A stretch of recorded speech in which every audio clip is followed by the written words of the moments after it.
जैसे ही red trap seller ज़मीन पर अपना सिर रखते हैं, उन्हें हथौड़ों की आवाज़ आती है। वो समझ जाते हैं कि हथौड़ों की आवाज़ आयरन मिल से है।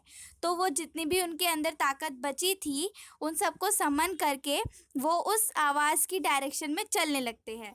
अब उस आयरन मिल में मास्टर स्मिथ और उनके हेल्पर बैठे हुए हैं।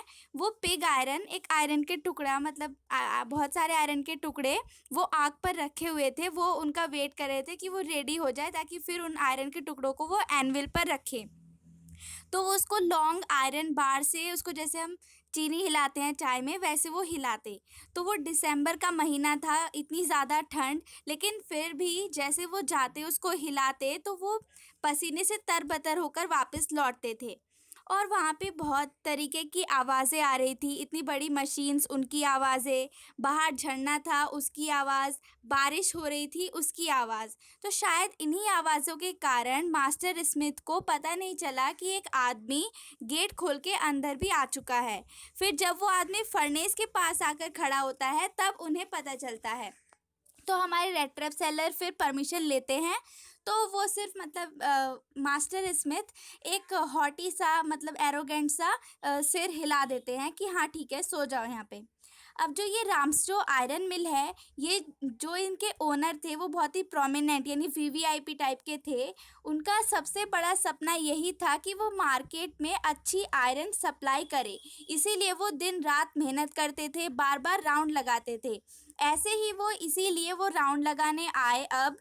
तो वो देखते हैं उसको, रेड ट्रैप सेलर को, तो उसके पास जाते हैं। फिर वो बोलते हैं, ऑफ कोर्स तुम ही हो, निल्स ओलॉफ। मतलब वो रेड ट्रैप सेलर को निल्स ओलॉफ समझते हैं। निल्स ओलॉफ आयरन मास्टर के दोस्त हैं। तो अब जो हमारा रेड ट्रैप सेलर है, वो तो आयरन मास्टर का नाम भी नहीं जानता था, लेकिन वो सोचते हैं रेड ट्रैप सेलर कि कोई बात नहीं, ये मुझे अपना दोस्त समझ रहे हैं, शायद इसी बहाने मुझे कुछ पैसे मिल जाए।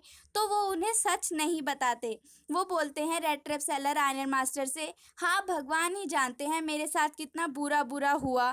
फिर आयरन मास्टर बोलते हैं, हाँ तुम्हें रेजिमेंट से रिज़ाइन नहीं करना चाहिए था।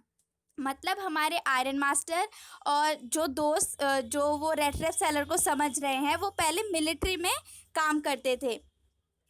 तो वो बोलते हैं, ठीक है अब तुम मेरे घर चलो। फिर रेड ट्रैप सेलर को ये आइडिया अच्छा नहीं लगता, क्योंकि उन्होंने, रेड ट्रैप सेलर ने पहले से ही 30 क्रोनर चुराए हुए हैं। अब अगर वो चुराए हुए पैसे लेके उनके घर जाते हैं, तो ये उन्हें ऐसा ही लगा कि वो लॉयन की डेन में जानबूझकर जा रहे हैं। तो वो बार बार नो नो बोलते हैं। अब उनको लगता है, आयरन मास्टर को, उनको तो ऐसा ही लग रहा था कि ये उनका दोस्त है, जबकि ये है रेड ट्रैप सेलर। तो आयरन मास्टर को ऐसा लगता है कि शायद ये अपने कपड़ों की वजह से एम्बेरस हो रहे हैं। तो रेड ट्रैप सेलर को बोलते हैं आयरन मास्टर कि मेरा इतना अच्छा घर नहीं है कि तुम वहाँ जाते हुए शर्माओ। मेरी वाइफ एलिजाबेथ मर चुकी है, और जो मेरे बेटे हैं वो दूसरी कंट्रीज़ में हैं। घर में सिर्फ मेरी बड़ी बेटी और मैं हूँ। और हम बहुत ही दुखी थे कि इस साल हम क्रिसमस हम दोनों अकेले मना रहे हैं, कोई मेहमान नहीं है। तो प्लीज़ तुम चलो और क्रिसमस का फूड जल्दी से गायब कर दो, मतलब खाना वाना खाओ चल के। लेकिन वो मना ही कर रहे थे बार बार। तो फिर आयरन मास्टर बोलते हैं, ऐसा लगता है कैप्टन वॉन स्टेल तुम्हारे साथ ही रहना चाहते हैं मास्टर स्मिथ। तो वो मास्टर स्मिथ को ये बोलते हैं। तो कैप्टन वॉन स्टेल, पहले उन्होंने निल्स ओलॉफ बोला था रेड ट्रैप सेलर को। तो ये पूरा नाम है, जो उनका दोस्त था आयरन मास्टर का, उनका पूरा नाम था निल्स ओलॉफ वॉन स्टेल। तो वो नाम वो बोलते हैं। तो अब आयरन मास्टर चले जाते हैं वहाँ से, लेकिन अभी आधा घंटा भी नहीं हुआ था, उनकी बेटी आ जाती है। उनकी बेटी ज़्यादा सुंदर तो नहीं थी, लेकिन थोड़ी शर्मीली सी, अच्छी सी लड़की थी। तो वो बेटी, वो तो सोया हुआ था रेड ट्रैप सेलर। तो वो जो उनकी बेटी है, वो उसका हैट ऊपर करती है।